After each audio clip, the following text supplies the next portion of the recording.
আজকে দুটো স্টক সম্পর্কে আলোচনা করব, হ্যাঁ, যেগুলো একটা ভালো শেপে আছে কালকে ট্রেড করার জন্য। তো একটা হচ্ছে কনকর, ঠিক আছে। তো কনকরটা আমরা দেখতে পাচ্ছি যে বেশ 3-4 দিন ধরে ডাউন ট্রেন্ডে ছিল, এই যে ডাউন ট্রেন্ডে ছিল এবং আজকে আপ ট্রেন্ডে চেষ্টা করেছিল যাওয়ার, কিন্তু প্রথম 15 মিনিট ক্যান্ডেলে কিন্তু একটা টপ বানিয়েছিল, তারপরে আরেকবার যাওয়ার চেষ্টা করেছিল কিন্তু সেকেন্ড টপে সাস্টেন করতে পারেনি, ঠিক আছে। তবে কিন্তু আবার সেই ডাউনেই আজকে গেছে।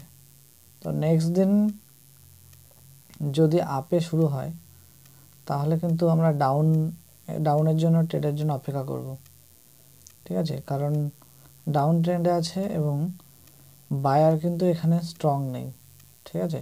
এখানে কিন্তু সেলার স্ট্রং আছে। তো আমাকে দেখতে হবে যে এখানে যে প্রাইসটা আছে, কত প্রাইস, 894, ওই 895, যদি 895কে ব্রেক করে যদি ওপর দিকে যায়, আপে যায়, তাহলে আমরা একবার চেষ্টা করব আপের দিকে। আর যদি দেখা যায় যে 895 রেজিস্ট্যান্স তৈরি করেছে, ঠিক আছে, তাহলে কিন্তু আমরা আবার সেলিং সাইডে কিন্তু ট্রেড নেব, ঠিক আছে। নেক্সট দিন ট্রেডিংয়ের জন্য আদানি পোর্টটা একটা ভালো শেয়ার এবং আদানি পোর্টে ভলিউম কিন্তু সবসময় হাই থাকে, ভলিউম কিন্তু ভালো থাকে। তো প্রথমে আমি ডে অনুসারে আমি চার্ট দেখছি।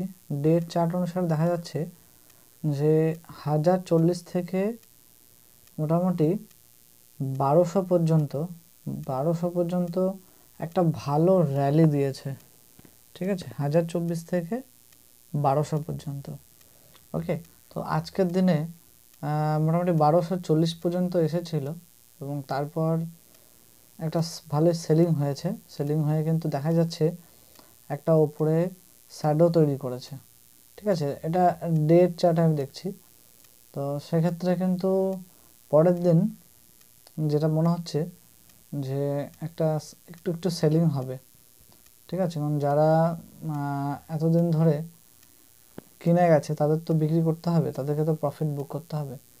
তো সেই অনুসারে তো 15 মিনিটের চার্টে একবার দেখি কেমন দেখাচ্ছে। 15 মিনিটের চার্টে কিন্তু বেশ কিছুদিন ধরে মোটামুটি 1 তারিখ থেকে, মানে জানুয়ারির 1 থেকে কিন্তু আপের দিকে গেছে, ঠিক আছে। এত পরিমাণে কিন্তু বাইং হয়েছে, ওকে। আর এটা বেশি দেখা গেছে যে ফার্স্ট আওয়ারে কিন্তু বাই হচ্ছে, পরের আওয়ারে কিন্তু সেল হচ্ছে, ওকে। তো কিন্তু সেলটা কিন্তু সে বাইয়ের মতো নয়, একটু কম হচ্ছে, ঠিক আছে। যেমন আজকে যেমন মার্কেট শুরু হয়েছে মোটামুটি 1176 থেকে, ঠিক আছে, তারপরে শেষ হয়েছে মোটামুটি 1200-তে। আপে গিয়েছিল, আপে গিয়ে আবার সেল হয়ে 1200 পর্যন্ত এসে, সুতরাং যেখান থেকে শুরু হয়েছে সেখান থেকে মানে সেখানে কিন্তু আসেনি। তো এটা একটা বাইং ভিউ আছে ঠিকই, যেহেতু অনেকদিন ধরে একটা বাইং চলছে, কিন্তু যারা বাই করেছে তাদের একটা সেলের সময় হয়েছে, তাদের একটা প্রফিট বুকের সময় হয়েছে। তাই নেক্সট দিন দেখতে হবে যে আমাদের যে হাই রয়েছে 1200 মোটামুটি 28, ঠিক আছে, 1228কে